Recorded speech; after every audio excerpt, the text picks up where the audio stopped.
అందరికీ నమస్కారం. Welcome to ప్రజాక్షేత్రం. Janasena అధినేత పవన్ కళ్యాణ్ గారు ఇప్పుడున్న యువతరానికి మంచి భవిష్యత్ అందించేలా కృషి చేయడమే ధ్యేయంగా తాను 25 ఏళ్లు రాజకీయం చేయడానికి పార్టీ పెట్టానని తరచుగా చెప్తుంటారు.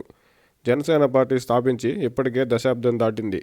అయితే ఇప్పటి వరకు పవన్ కళ్యాణ్ గారు చెప్పినట్టు సాధించింది ఏమైనా ఉందా అంటే 2014 ఎన్నికల్లో ప్రత్యక్షంగా టీడీపీ గెలుపుకు, 2019 ఎన్నికల్లో పరోక్షంగా వైసీపీ గెలుపుకు జనసేన ఓటర్ రాజకీయంలో కీలకమైందే తప్ప రాష్ట్ర భవిష్యత్తు నిర్మాణంలో నేరుగా పోషించిన పాత్ర ఇప్పటికైతే పెద్దగా లేదని చెప్పక తప్పదు. జనసేన పార్టీ పెట్టిన దశాబ్దం తర్వాత కూడా కనీసం మండల స్థాయి వరకు అయినా పార్టీ నిర్మాణం పూర్తి చేయలేకపోవడం, తాను చెప్తున్న భవిష్యత్ నిర్మాణం కోసం అధికారం సాధించడం ముఖ్యమని తెలిసినా ఆ దిశగా పూర్తి స్థాయిలో పవన్ కళ్యాణ్ గారు ప్రయత్నిస్తున్నట్టు లేదంటే అతిశయోక్తి కాదు.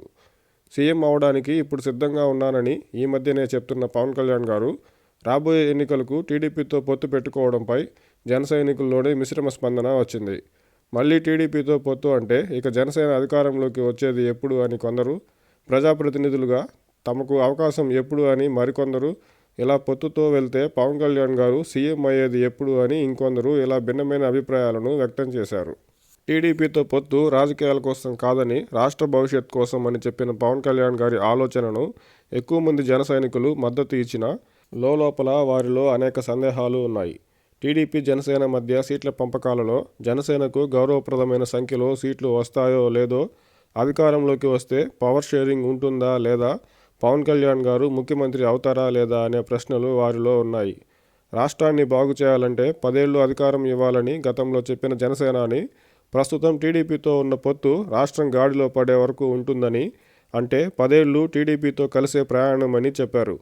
పవన్ కళ్యాణ్ గారు చెప్పిన 25 ఏళ్ల రాజకీయంలో ఇప్పటికే దశాబ్ద కాలం పూర్తవగా మరో దశాబ్ద కాలం టీడీపీతో పొత్తు అంటే వెరసి జనసేన సొంతంగా అధికారంలోకి రాకపోగా జనసేన ఎప్పటికీ మూడో మెట్టు వద్దే ఆగిపోయే అవకాశం ఉంది. అయితే రాబోయే ఎన్నికల్లో టీడీపీ జనసేన పొత్తు ద్వారా జనసేన నుంచి కొందరు ఎమ్మెల్యేలు అధికారంలోకి వస్తే వారిలో కొందరు మంత్రులు అయ్యే అవకాశం ఉంది. దాంతోనే పవన్ కళ్యాణ్ గారు అనుకున్న విధంగా రాష్ట్ర భవిష్యత్తుకు బాటలు వేయగలరా అనేది చూడాలి.